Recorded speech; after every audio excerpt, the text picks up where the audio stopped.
تساؤلنا أين بن بطوش الذي يقدم على أنه رئيس الدولة الصحراوية في تندوف؟ لأين اختفى وأين انعجات البوليزاريو؟ ربما المتابع الجزائري والدولي يسأل: أين تبون؟ أين بن بطوش؟ أين المسؤولين في الجزائر من المهزلة التي تحدث على المستوى السياسي؟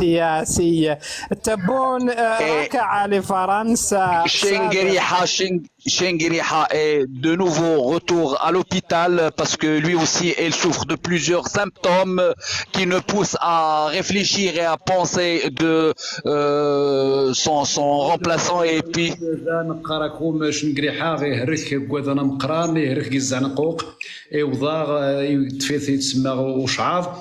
يرقف انسان نص يعرز زق غسمير شنقري حار وقاق في السبيطان عين نعجاغ يسوي ويتترو ويقارسنا وما يدواغوش ما يضانون العجب. وصل شنقريحة إلى مستشفى عين النعجة ليرضع حليب النعجة بعد أن تلقى بصدمة بالغة هذا الخبر الفرنسي، وقد دخن أزيد من 10 علب سجائر من نوع ماربورو مزورة جزائرية، وتزال الأطقم الطبية تسهر على تغيير حفاضات شنقريحة بعد ما حدث الآن. Était avec vous Tebboune Oghlu, Paris. Bonne fin de soirée. يراكدكم تبون أغلو زي باري ذي مسيوين.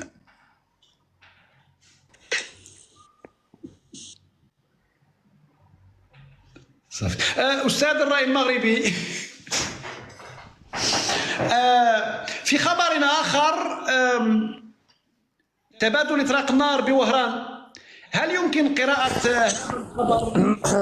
لا دقيقة أستاذ برنوس، ربما لا زلنا لم نبدأ في عناوين نشرة الأخبار الطنزاوية. ما مر الآن كان مجرد سكتش فكاهة سياسية بسيط كان فيه بعض من تهنتيت الخاوي على بني كرغل في طريق حرقله عصيباته. أهلا وسهلا بكم مشاهدينا الكرام من قناة طنجة تي في استديوهاتها المركزية في طنجة. أهلا بكم من استوديو قناة طنجة تي في المهدد بالتسونامي حسب الأخبار الواردة في فيسبوك ومملوء على مستوى العالم. مع أبرنوس إليكم أبرز العناوين. أهلا وسهلا بكم، مرحبا إخواني أخواتي أبناء وبنات عمي أينما كنتم وحيثما وجدتم، نزلتم أهلا وحللتم سهلا بين ظهرانينا في هذا اللقاء الأسبوعي في تنزانيا تي في من طنجة. دائما مراسلاتنا عبر العالم ودائما مع مراسلنا المحلل الكفء والخبير الاستراتيجي والأستاذ الزائر لعدد من الجامعات الدولية عبر السوربون وهارفارد. أستاذ الرأي المغربي، في خبر أول لابد وأنكم قد اطلعتم على ما حصل اليوم. بيان وزارة الخارجية، بيان تنديدي بما أسمته اعترافا لفرنسا بمغربية الصحراء.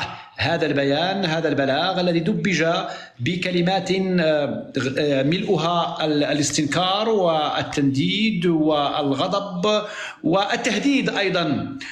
بيان طويل عريض، بيان يعني يعتبر قوة لغوية ضاربة، لكن بعد ذلك يعني يسحب البيان ويسحب البلاغ. كيف تقرؤون هذا التخبط أو هذا التعبط لدى النظام الجزائري في شخص وزير خارجيته عطاف؟ تحياتي لكم مشاهدينا الكرام مستمعينا من كل أصقاع العالم. فعلا نحن هنا الآن في حمام مرداية الذي تركه الاستعمار التركي ليخلفه الفرنسي ثم أولاد الحرك في الجزائر.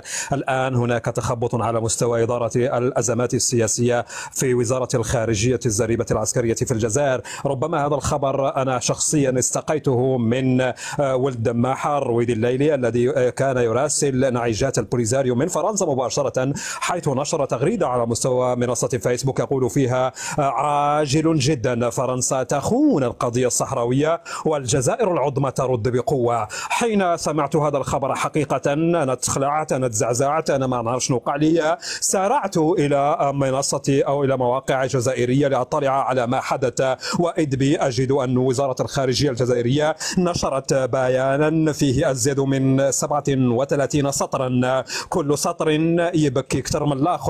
وحينما كنت أقرأ بيان وزارة الخارجية الزاربة العسكرية في الجزائر كنت أستمع أيضا إلى أغنية ما تبكيش يا لميمة، لذلك لأن الكلمات الواردة على مستوى البيان حقيقة تظهر حجم الصدمة وحجم عدم التقبل أن فرنسا التي كانت ترعى وتسعى إلى أن تكون هي الحاضن الأساسي لأولاد الحركي في هذا الملف بعد أن تخلى عنهم العالم.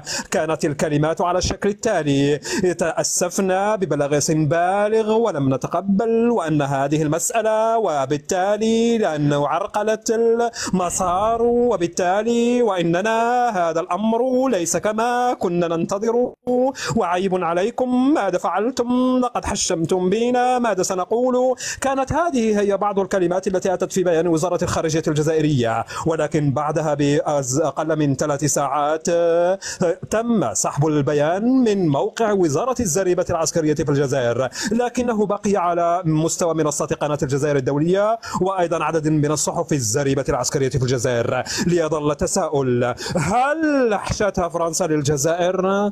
هل سوف يتقبل نظام الزريبة العسكرية في الجزائر الصفعة الفرنسية؟ هل التطبطيب والبوسان الذي أعطاه تبون لماكرون ذهب أدراج الرياح؟ هل سوف يخرج نعيجات البوليزاريو للهجوم على الدبلوماسية الجزائرية بعد التخويرات والحاشيات المتتالية؟ هل سوف يصمد حنكو بن بطوش رغم توالي الصفعات المروكية المغربية؟ فبعد صفعة السفيرة وثم صفعة الاتحاد الافريقي ها هي صفعة وزارة الخارجية الفرنسية. المسألة كبيرة، فهل يجيب مصطفى بوسبير استفزوك على الاستفزاز الفرنسي؟ هل نسمع لهم صوتا بعد توالي الصفعات المتتالية؟ ما الذي يحدث في حمام مرداية؟ هل لا تزال فرنسا تكسل الجزائرية الطويلة العريضة؟